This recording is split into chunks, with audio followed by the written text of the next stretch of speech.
Are you thinking about making a move to Arizona in 2026?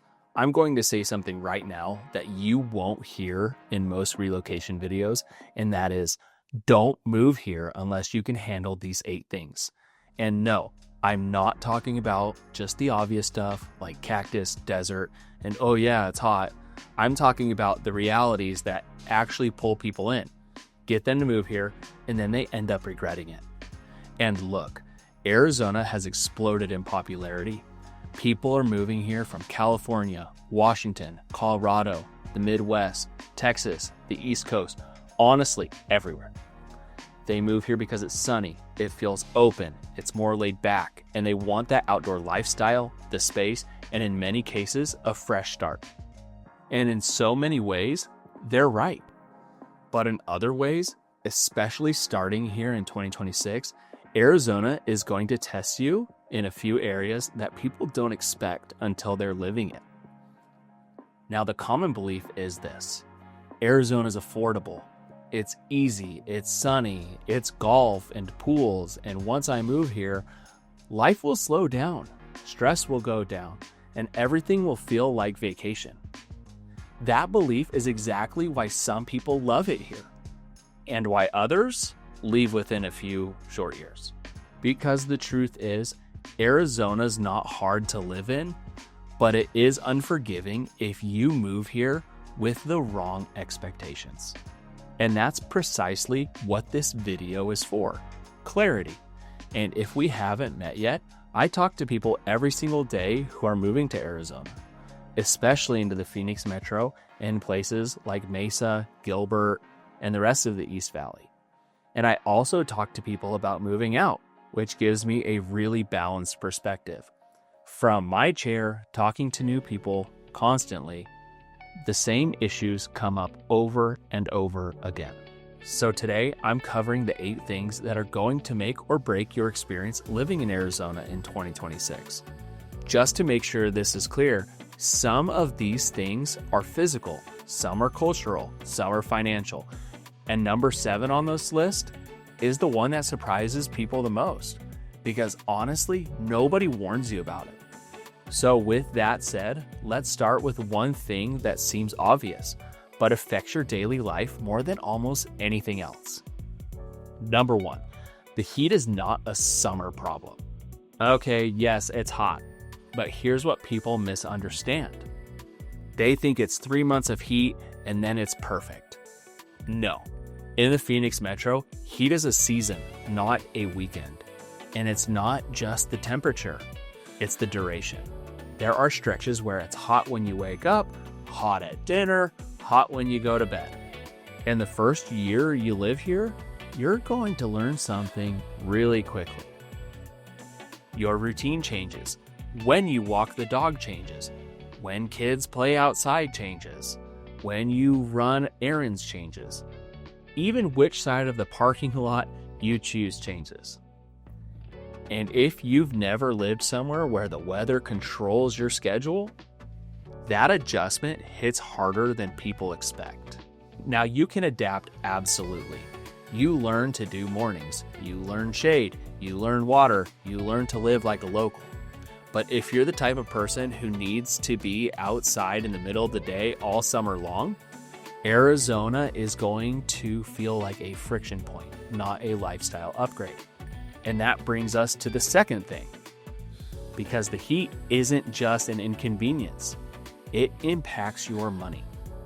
Number 2, your power bill will humble you. Let's kill a myth right now. People move here thinking, okay, no snow, no heating bills, so it will be cheaper. And then summer hits, and the AC becomes a survival tool. Your electricity bill in peak months can be a shock if you've never lived in a place where cooling is non-negotiable. And here's the part people don't factor in. Not all homes handle heat the same.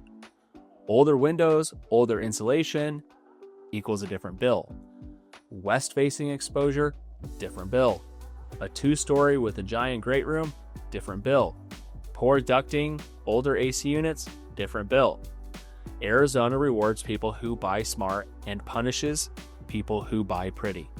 And if your payment and utilities start taxing your lifestyle, it does not matter how sunny it is.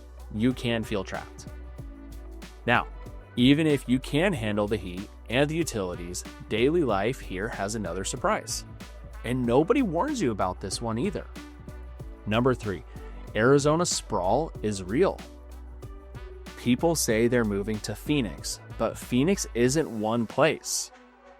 It's a massive metro made up of different pockets, which can be very different. And if you choose the wrong pocket, your life becomes driving. A 20-minute commute on the map can become a lifestyle tax, depending on traffic, school, routes, and where your work actually is.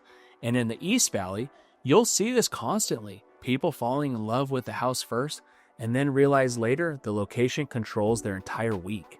Because in the desert, distance hits differently. Everything looks close until you live it. So my rule is simple. Before you commit to a home, drive your commute in real time. Tuesday morning, Thursday afternoon, no best case scenario, because time is quality of life. And if you've moved here for less stress, you do not want your new life built around brake lights. Which leads into number 4. Because once you land in the right pocket, you're going to feel another adjustment that people don't expect. Number 4, community feels different here. Arizona has an interesting social vibe. A lot of people here are transplants, which means it can be easier to meet people, but it can also feel less rooted. Some neighborhoods are incredibly community driven, block parties, kids everywhere, neighbors that actually know each other. Other neighborhoods feel like everyone's behind their walls, and part of this is lifestyle. A lot of people spend time inside during peak heat months, so your natural neighbor interactions can look different than a place with mild summer evenings. And here's the truth. If you move here expecting instant community just because you bought in a nice area, you may feel lonely at first. But if you come here understanding you have to build your community, schools, sports, hobbies, church, trails, gyms, groups, once you find your people, you are in. And Arizona can feel like home fast. But don't assume the community part happens automatically. Now, culture and lifestyle also show up in a place people don't expect. And this is number 5. The desert is beautiful and it bites. People romanticize the desert, and I get it. Sunsets, mountains, wide skies, it's incredible. But the desert isn't neutral. You're going to deal with things that are just part of life here. Scorpions, snakes, usually not in your house, but they exist. Roof rats in certain areas, ants, spiders, and the occasional what is that bug situation. Cacti that will absolutely win if you touch them. Now, this isn't meant to scare you. It's meant to normalize it, because newcomers sometimes panic when they see a scorpion in the garage. Locals go, yeah, welcome. You learn simple prevention, you learn sealing, you learn landscape choices. But if you can't deal with the idea that nature is right there, Arizona can feel stressful instead of free. Now, number 6 is where people think they understand it, but they don't. Number 6, monsoon season is not rain. People hear monsoon and think it's just summer rain. No. Monsoon season can bring dust storms, sudden wind, lightning, flash flooding in certain areas. And it's not constant, but when it happens, it changes your day. You'll see walls of dust roll in. You'll have nights where the sky looks like a strobe light. You'll learn quickly what roads flood and what roads don't. Again, not a deal breaker, but if you need predictable weather or you've never experienced dust storms, this surprises people. Now, number 7 is the one that catches people off guard the most, because it's not about weather. It's about how people live here. Number 7, HOA life can feel like a trap. This is the one nobody warns you about. A lot of neighborhoods people want, especially in the East Valley, are in HOAs. And HOAs can be great. They keep neighborhoods clean, they protect value, they maintain community standards. But if you move here expecting you can do whatever you want with your property, you might be shocked because you'll run into things like restrictions on parking, RV gates and trailer storage rules, landscaping requirements, paint colors, exterior changes, sometimes even what you can put into your own backyard. And if you're coming from a place where you've had more freedom, this can feel like friction. Not because it's bad, but because you didn't expect it. The key is simple. Read the HOA docs before you fall in love with the house. Because once you're in, you're in. And if your lifestyle clashes with the rules, it becomes a constant low-grade annoyance. Now, finally, number 8. This is the big one that decides whether you love Arizona long-term or whether you leave. Number 8, you have to respect the long game here.